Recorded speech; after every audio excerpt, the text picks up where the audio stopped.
12 फरवरी 2026 देश की top trade union INTUC, CITU, AITUC सब ने मिलकर भारत बंद का आह्वान किया।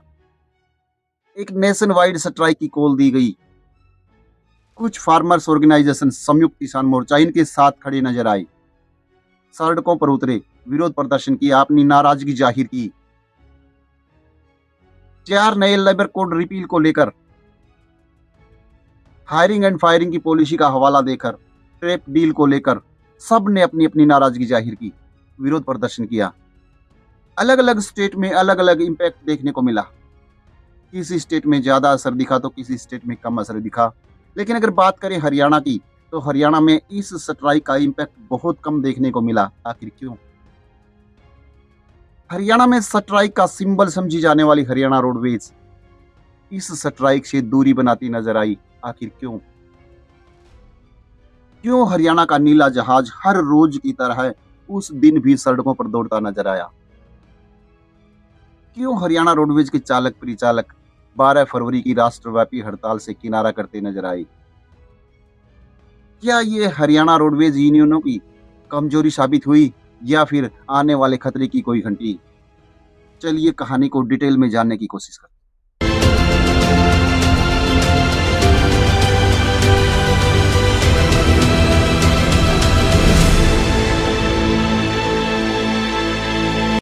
एक्चुअल में कहानी शुरू होती है 16 अक्टूबर 2018 से, जब हरियाणा रोडवेज के चालक परिचालक सरकार की किलोमीटर स्कीम के खिलाफ अनिश्चितकालीन स्ट्राइक पर चले जाते हैं। उनकी ये डिमांड एक प्रोफेशनल डिमांड थी।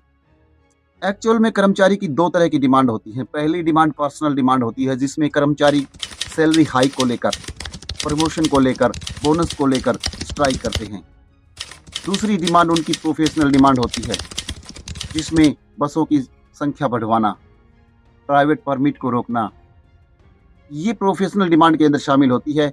2018 की स्ट्राइक के अंदर उनकी जो डिमांड थी वो प्रोफेशनल डिमांड थी, जिसका सीधा नफा और नुकसान पब्लिक को होना था।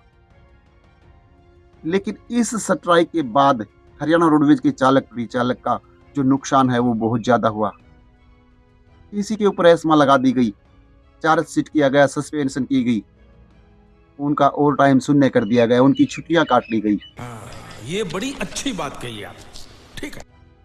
अगर किसी कर्मचारी की लॉन्ग पेंडिंग डिमांड पूरी नहीं होती है तो तय है कि वो कर्मचारी अपने काम से, अपनी ड्यूटी से विमुख हो जाता है। धीरे धीरे हरियाणा रोडवेज के चालक परिचालक का हरियाणा रोडवेज के प्रति डेडिकेशन खत्म होता जा रहा है। अगर किसी बाग के मालिक का बाग के प्रति डेडिकेशन खत्म होता चला गया तो समझ लीजिए वो बाग सूखने की कगार पर है।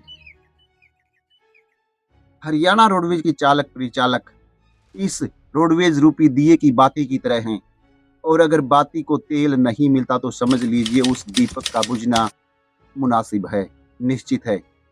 इसलिए हम एक हम्बल रिक्वेस्ट करते हैं कि जो long pending demands Haryana roadways के चालक परिचालक की हैं, उनको सरकार जल्द से जल्द पूरा करे, ताकि उनका रोडवेज के प्रति डेडिकेशन वो बना रहे और रोडवेज लोगों को पहले की तरह सेवा देता रहे। अगर हम बात करें आंकड़ों की, तो साल 2007 से लेकर साल 2014 तक हरियाणा रोडवेज काफी अवार्ड जीत चुकी है। अपनी बेस्ट माइलेज के लिए, लो एक्सीडेंटल रेट के लिए काफी बार उसे पारितोषिक से नवाजा गया है।